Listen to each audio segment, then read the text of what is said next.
Is this the place? You said she's here, but what do I need to do to see her?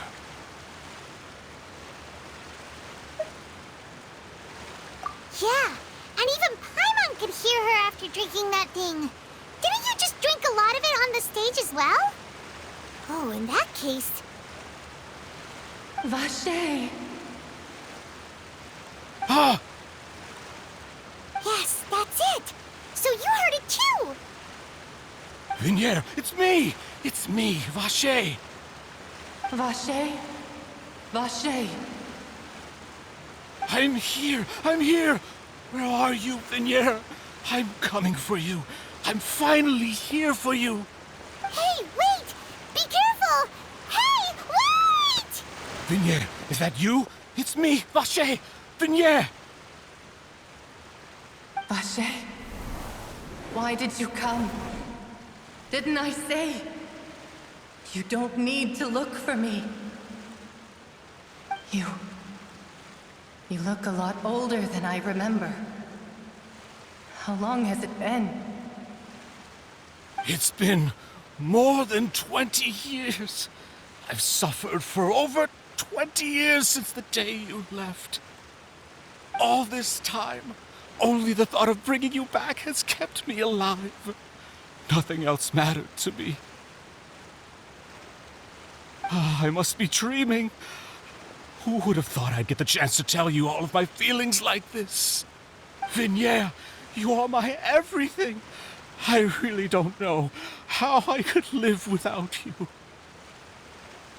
But Vache, if you ask me, this world would be better off without you.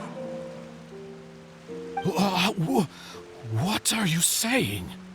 If not for you, I would have finished my law degree and probably become a top-tier attorney one day. If not for you, I would have continued to pursue my love of the arts, and my works would have been displayed in the Palais Mermonia itself. If not for you, I would at least have been able to take care of my mother. And she would not have grown old and died alone, with nothing but the tears on her cheeks. It's all because of your selfishness, Vache. It's all because of you. You... Wait, you are not Vinier. Who are you? You're right. I am not Vinier. I am the sacrifices. Every woman who died by your hand, as our bodies dissolved, our consciousnesses flowed back to the primordial sea. Our thoughts circulated endlessly within the primordial sea, and we were no longer individuals, but we became one, just as streams of water come together in the sea. I'm Cressy. I'm Lemonade. I'm Azine. The only one I am not is Vinier. Why?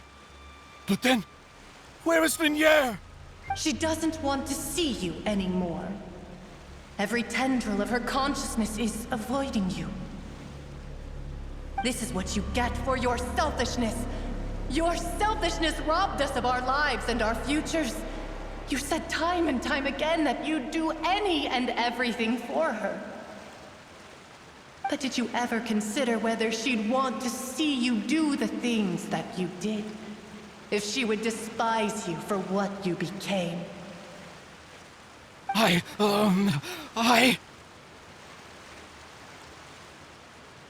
You are a liar, a heartless murderer, and a cowardly narcissist. The only thing you are not is Vinier's beloved.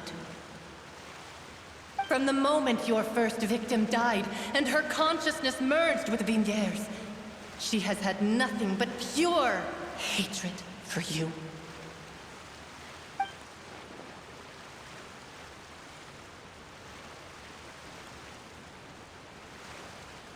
No! Yeah! She can't hate me. Let me see her. Please! Have mercy! You still don't understand. When I said don't look for me, that came from the real Vignier. She really doesn't want to see you anymore.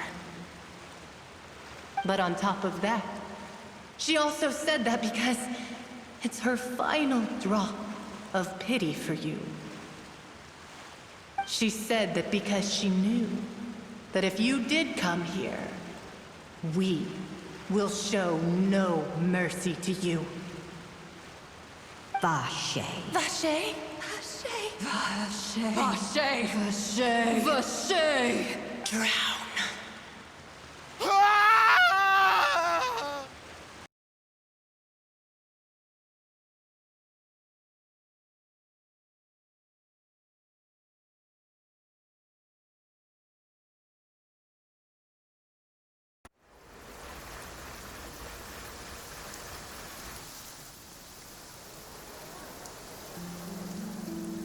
Finally, we have some time to do shopping. Gosh, it's really been a long time since we've been able to relax. Well met, partner. I knew something great was going to happen when I woke up in such a good mood today. Even this weather can't put a damper on the demoiselle's mood. It's a pleasure to see you both again. Oh, hey, Navia! It's been a few days. Paimon's already started to miss you. Oh, now that I believe. I'm easy to work with and always bring home the bacon. Who wouldn't treasure having a partner like me? Sounds like you're really enjoying life these days, Navia.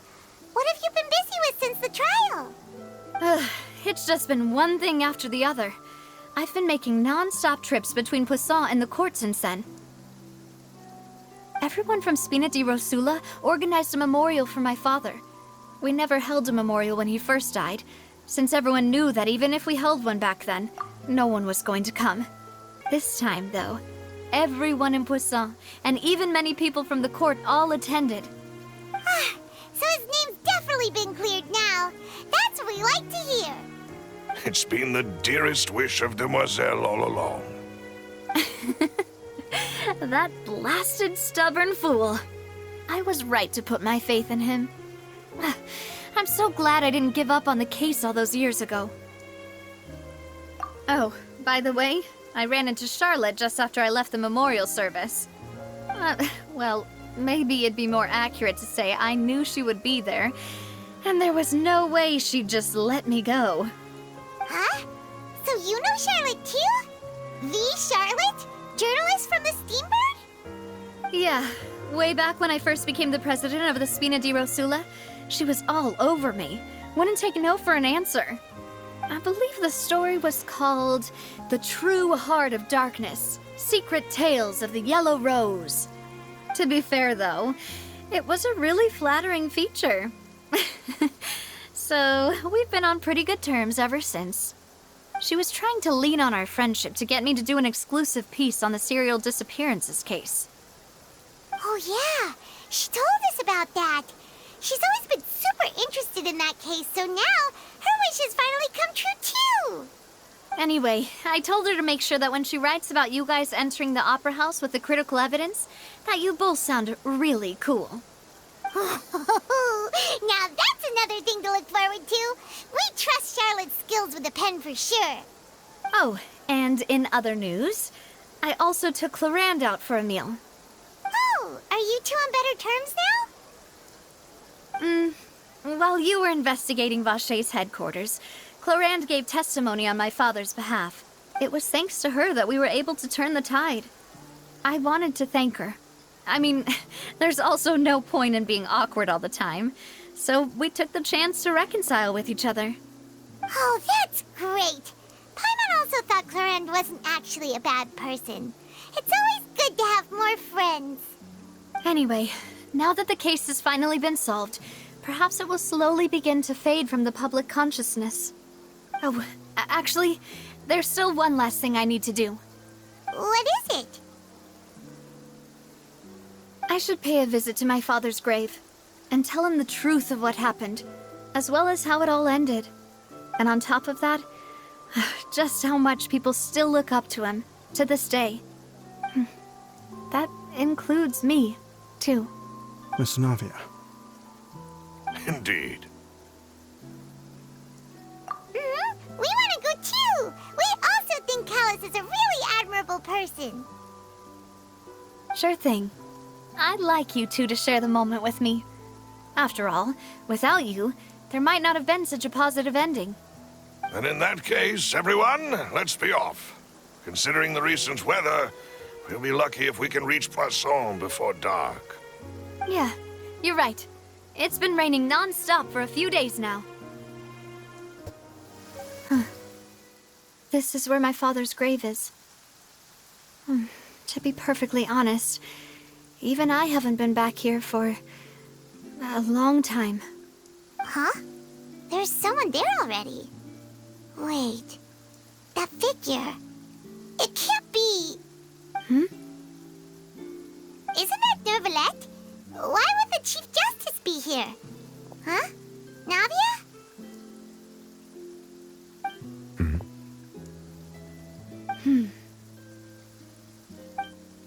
My apologies. I should have asked before coming to pay my respects. Don't say that. Sorry about that.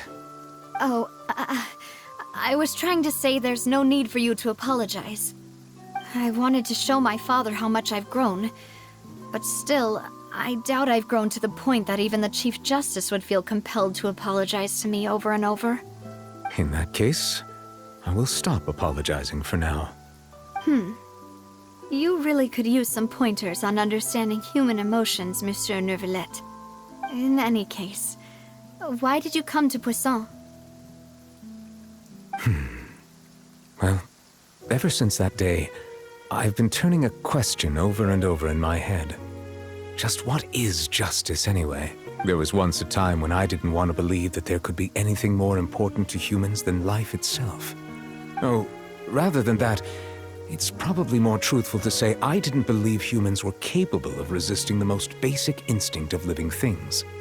That they could rebel against their own nature, or consider certain things to be more important than their own lives. Which is also why I didn't stop your father from beginning that fateful duel. I believed that a truly innocent man would never throw away his life like that. That there was nothing, should have been nothing more important than one's own continued survival. But Mr. Callus proved me utterly and decisively wrong. If not for his sacrifice, the serial disappearances case would have remained unsolved to this day. Mr. Callus made the choice he did for his daughter, for his associates, and for many people completely unrelated to him. And in the end, from a certain perspective, one could say that he did it all for the sake of justice. A justice that's higher than life itself. So, you asked me why I came here. I just wanted to say my apologies to Mr. Callus in person. I should have noticed all of this much sooner. This regret has filled me with a sadness that has haunted me for days. That high and mighty chair in the Opera Epiclese indeed insulates one from many important things.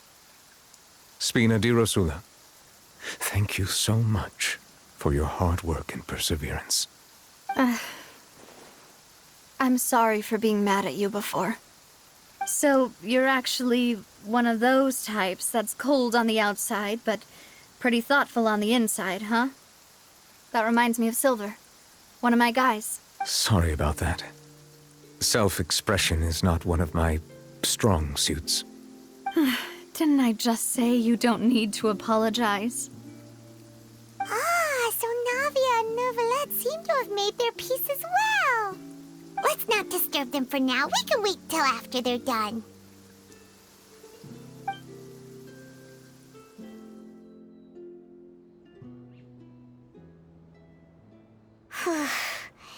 Paimon's never paid respects at someone's grave before.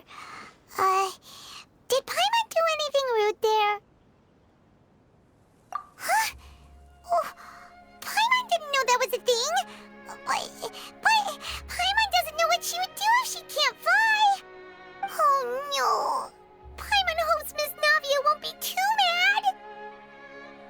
Anyway, Nervalette is still standing around there. It It's not often that we can catch him alone like this, so why don't we go talk to him for a bit? If we can't talk to Lady Farina, we can at least talk to him, right? Oh, it's you two.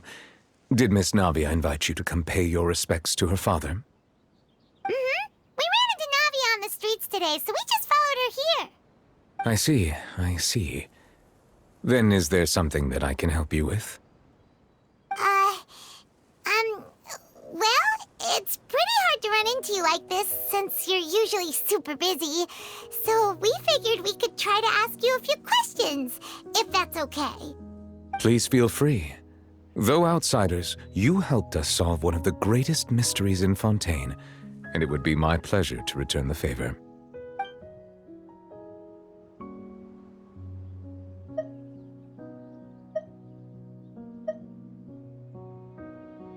Your sibling, another blonde-haired traveler. I'm sorry, but I've never seen anyone who matches that description.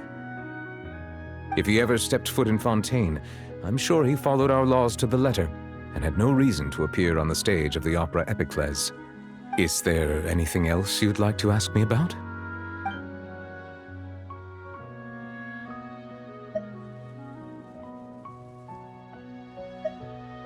My apologies. My investigation has still not reached its conclusion. However, I still believe the judgment of the Oratrice was not rendered arbitrarily. But you also said you thought he was innocent. For many years, I have been quite aware that the Oratrice does not simply mechanically repeat the verdict that I give on each case. As a divinely created mechanism, the people's unified faith in the concept of justice is integrated into it. Not only can it produce the incredible power of indemnitium, but it likely also possesses other traits, such as self-awareness. Which is all to say, I have been prepared for a situation like this for a long time. So when Lenny told us that he heard a human voice from the room where the Oratrice's core is stored... I was not aware such a thing had occurred.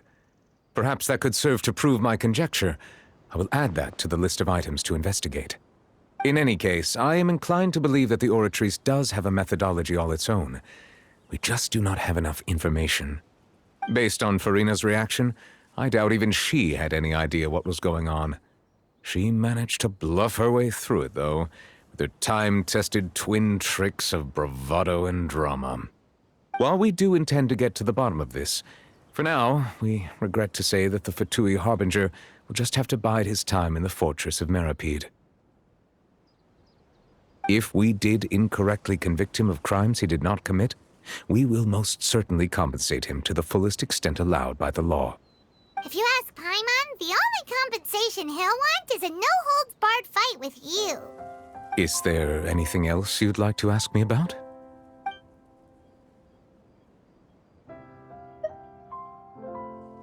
That the sea levels will rise and everyone will be dissolved in water, leaving Farina crying alone on her throne, but the sins of the people will be finally washed away for good. Does that appropriately summarize the version you've heard? That's right! It was Lenny that told us back then. And that about covers all the main points. Yes, up to the present, I think we reached a point where we have no choice but to confront this prophecy directly. Rumors have it that this prophecy is rooted in the last words the former Hydro Archon left to the world before she passed away. A prophecy? Of the former Hydro Archon? Wow. This is the first time that we've ever heard of it. Two parts of the prophecy have already proven correct. The rising sea levels and the ability of the people of Fontaine to be dissolved.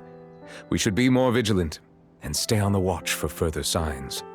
Speaking of the prophecy, Farina has also always taken it quite seriously. Indeed, she has been collecting information and intelligence from across Tevat for this purpose. If the rumors were true, then perhaps this prophecy is the conundrum left to Farina by her predecessor. But with Farina being the way she is, can we really trust her to solve it? Is there anything else you'd like to ask me about? So, at court, the bad guys referred to that special water as water from the primordial sea, but what is it really? Truthfully, that name is already quite accurate. I can only surmise that Vacher and his ilk only learned of its nature and existence after extensive research. There used to be a special sea on the surface of this planet. The nature of its seawater was rather different from that of the sea we know today. Most of Tevat's life forms were first born in that special sea. You could say it nurtured much of the life on this planet. Huh. So it really was where everything began. It makes sense to call it primordial then. But today, the primordial sea no longer exists on the planet's surface. What Vacher discovered must have been some kind of special case, or a remnant from a truly ancient age. Huh. So that's how it is. Oh, you really know everything, Monsieur Neuvillette.